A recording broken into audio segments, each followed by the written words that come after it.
Reader's Alley is Helena's oldest territorial period neighborhood, and it was built by a man named Lewis Reader, who came here from Pennsylvania. He came actually not because of the gold rush. He came because he knew that the boomtown of Last Chance would need a mason. And he was a skilled brick and stone mason. And so he came actually to use his building skills because he knew that the community would need fireproof buildings.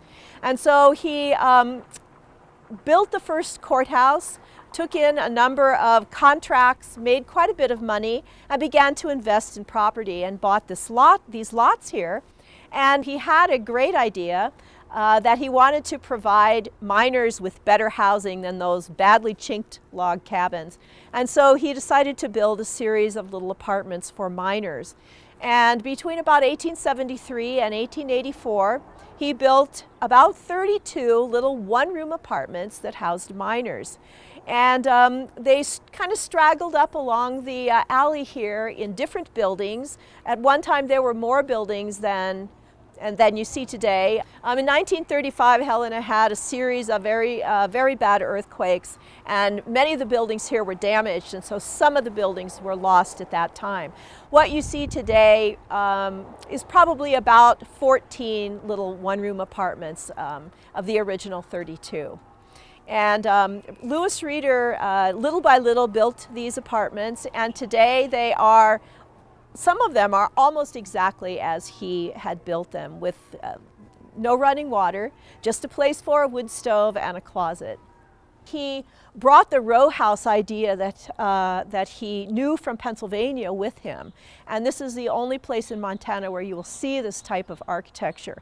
But combining with the row house idea, he also brought in the Western vernacular idea and created a couple of false fronts here.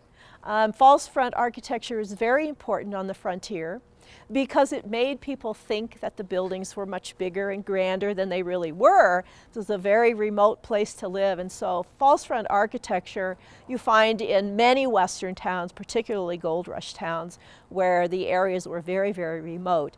And so it's interesting that he combined those two ideas to create the combination that's very, very unusual. So Lewis Reader may have incorporated certain architectural pieces and parts that were already standing on this property when he bought it. And one example is the little log cabin up above there. It's just a miner's cabin, and Reader apparently just built up around it and left it intact. So behind me is the Stone House, and for many, many years this is a very popular restaurant here in Helena. Now it is used as offices.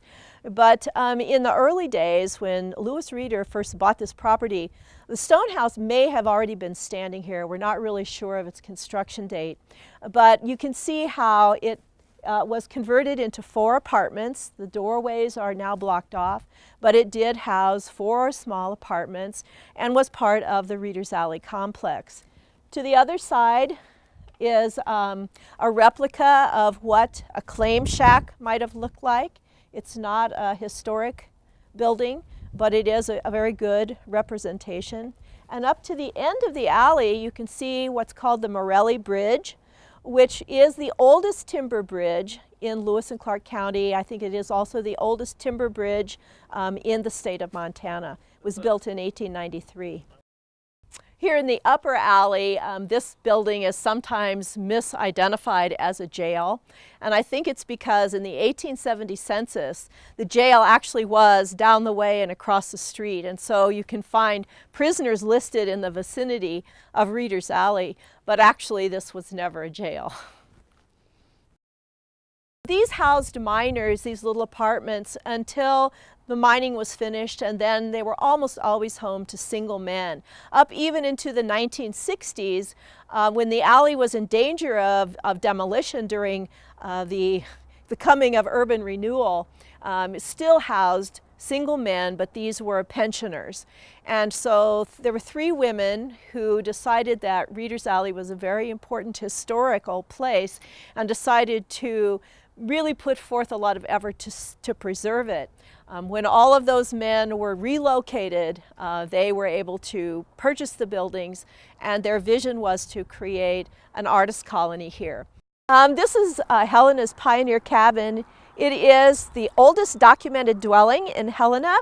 By that we mean that we know who built it, what its building sequence was, and the back room of the cabin was constructed right at the height of the gold rush in 1864 when gold was discovered here in Last Chance Gulch. The four Georgians came along in July of 1864 and made their discovery. And very quickly, other miners came along and built cabins along the gulch. And we know that this was probably a pretty good claim because Last Chance Stream ran right along here in front. And it would have been very convenient for the miner to come out, do his panning, not leave his claim. Claims could be jumped if a miner left. And so that was important. This building is known as the Caretaker's House, and actually it began as a log cabin contemporaneous with the 1865 portion of the Pioneer Cabin. And gradually the building that you see was built around it. Originally it housed the Davenport family who came here from Missouri. A little bit later on in its history, by about the 1880s, this building actually became a brothel and operated as such until after the turn of the 20th century.